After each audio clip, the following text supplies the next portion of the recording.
Hi, Bill here. I'd like to talk about the chess variant known as transfer. It is also known as double bughouse. It's unusual because instead of it being a two-player game, you have two teams of two players. So one team takes white pieces on one board and plays somebody from the other team, whereas his partner plays the opposite colour, black, on the other board. And basically, if either of the players wins, then the team wins. So, normal chess rules, except the pieces can go from one board to another. So what happens is, we'll play a few moves, and I'll show you what I mean. Okay, so can be played without clocks, so typically it is best using, say, 5 minutes a game.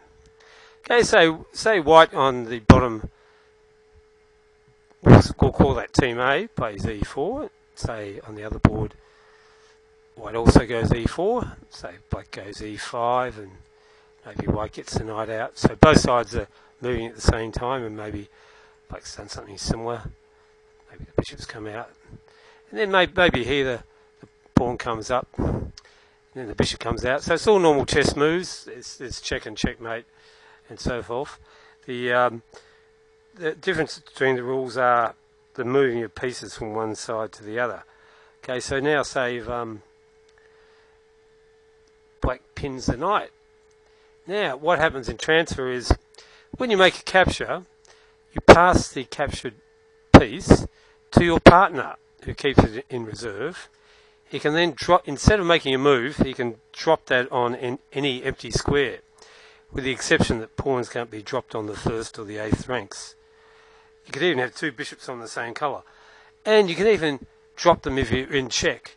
So you don't have to drop them straight away. So what happens is, players keep taking pieces, pass them to their partner, and whenever their partner wants to, instead of making a move on the board, they can drop a piece on any empty square. So what happens here, say if white takes the pawn, that black pawn gets passed to his partner, who can drop it on the board at any time he likes. Say in this game, say if white's got the knight out, then, black moves the knight out, white threatens the 4-move checkmate. Say in this game, black thinks, aha, I'll take the queen.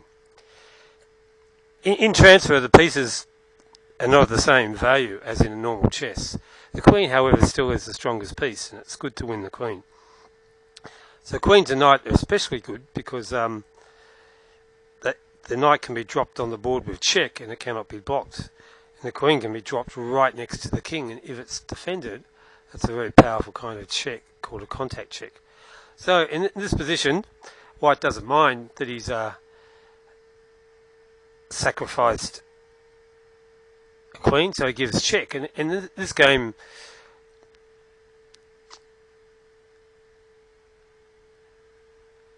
say black defends against the mate, and now, because this is a contact check, the contact check is whenever a piece is checking right next to a king, or it's checked by a knight. Contact check can never be blocked, so the king must move. So black's got a problem. If he moves his king up one square, if white can get a knight, so if black can capture one of these two knights, then it'll be mate. He'll drop the knight on d5 mate.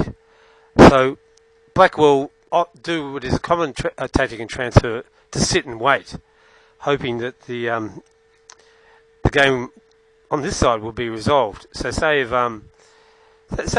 white's played here, which is a mistake, which is a good move in a normal chess game, but not in transfer. And say if and his partner says, I've got to sit, it's mate if he gets a knight, don't let him get a knight. Okay, so it's going to be trouble here, because the knight will mate, but not only will a knight mate, a queen dropped on e6 will mate, or a rook. So he's in a bit of bother. So black moves his knight up, taking the queen and knight, because he wants to get that knight. He'd even sacrifice the queen to get a knight, because the knight will mate. And now this team's in big trouble, because he moves the king. As soon as black gets this knight, he'll mate. So say if he moves this knight away, hoping that black doesn't get the knight, he takes the queen, and now they're gone, because as soon as the king moves, the knight the queen will be dropped on e6 mate, and so the tactic of sitting will no longer work, because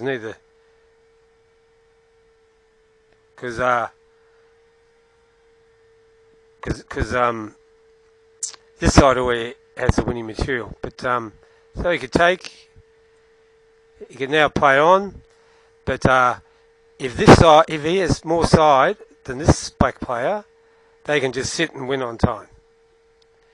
If not, black can just keep playing on the board, and he's got a pretty safe position, and white hasn't got much. Well, he's got a queen to drop, but as long as he doesn't drop the queen with check, he won't lose, and he'll play just to make up enough time, so the side will then lose on time. So time is very critical in transfer. It's a pretty exciting game. It's very hard to know what's going on with pieces flying backwards and forwards between the two boards. And I'll give you a couple of transfer tips. The initiative is all important.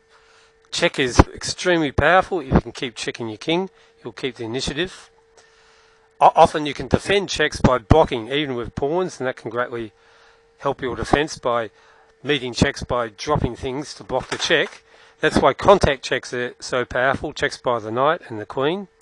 The knight in transfer is better than a rook or bishop, probably twice as good because of that ability.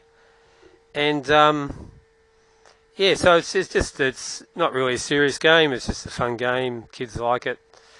And it does teach how important the initiative is. If you can't check, at least make a threat or something.